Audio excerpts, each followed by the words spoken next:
This is a Michaels Loops and Thread circular knitting machine that I was having trouble doing an EWrap on. If I wrapped the needles too tightly, the machine wouldn't knit them, and if I wrapped loosely, then they wouldn't stay on the needles. So I came up with my own version of the knitted back EWrap that I use on a flatbed knitting machine, except for I'm going to be using a long tail to wrap the needles, while the knitting machine will use the working yarn to go ahead and knit those EWraps immediately. So I'm going to go to my first needle and I'm going to place it. You might not be able to see the black very well against this black yarn guide, but I'm placing the first needle that I want to wrap just to the left of this yarn guide. And I need to measure out a long tail, so since I'm going to be using all of the needles, I'm going to measure 3 times the circumference of this machine so that I'll have plenty of yarn.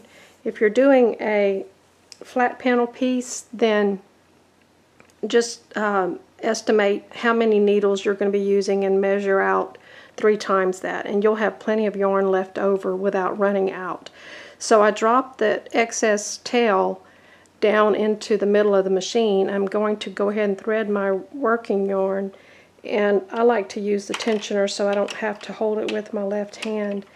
And so I'm going to be using this tail that's hanging down to wrap my needles.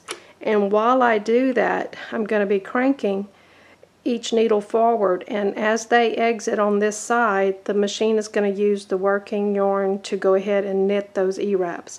So I'm winding my yarn around each needle counterclockwise, and I'm going to be using these sinker posts, I call them sinker posts, on the left side to hold that EWrap down.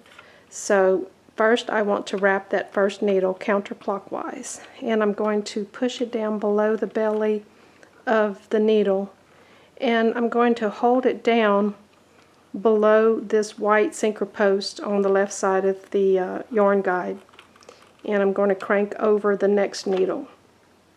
And you see this needle's already wanting to knit this working yarn as it's being fed through. So now I'm going to hold that tail, the tail that I'm using, I'm going to hold it below that next sinker post, wrap the needle and push it down. Get the next needle ready, hold that below the sinker post, wrap the needle, push the EWrap down. Get the next needle ready, hold that yarn below the sinker post, wrap the needle and push the yarn down. And continue around and crank as you go and wrap each needle just like that. And you'll see on the right side these have already knitted, so it's knitting back the EWrap that I've already placed on there. So I'm going to do a few more, and then I'm going to move forward to the end of the piece.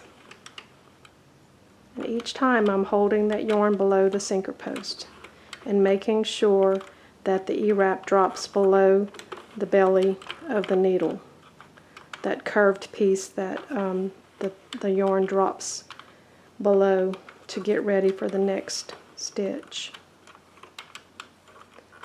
And by doing this, my machine is not having any trouble knitting those EWraps because they're not too tight and they're not too loose. You're probably still going to have to neaten up the EWrap when you take it off the machine, because on these machines the spacing between the needles is so far apart that when you get your knitting off the machine, the EWrap is a little ruffly. But there's a YouTube channel called Yay for Yarn, and she does really good videos using the Addy machine, and she shows how to neaten up the EWrap at the end. So let me get to the end of the piece and I'll be right back. I'm getting ready to wrap my last white needle.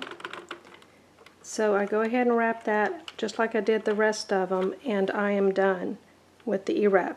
And I have quite a bit of yarn left over, but I like to have plenty and not worry about running out before I get to the end. But you'll see on the first normal round, these next needles are not going to knit correctly unless you help that stitch drop below the belly of the needle. I'm not worried about these needles knitting correctly because so far the machine is knitting those EWraps just as it should. But as the first needle comes around, I'm going to use a hook to help that stitch drop below the belly of the needle and around those little teeth so that it will knit correctly. And you can just use your finger to push them down as the needle is coming up on the left side.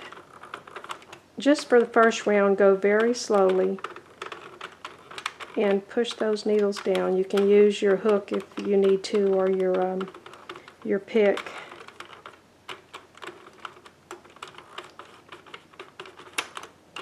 And it doesn't take too long to get through this first round, but you don't want to just start cranking really fast and dropping a lot of stitches.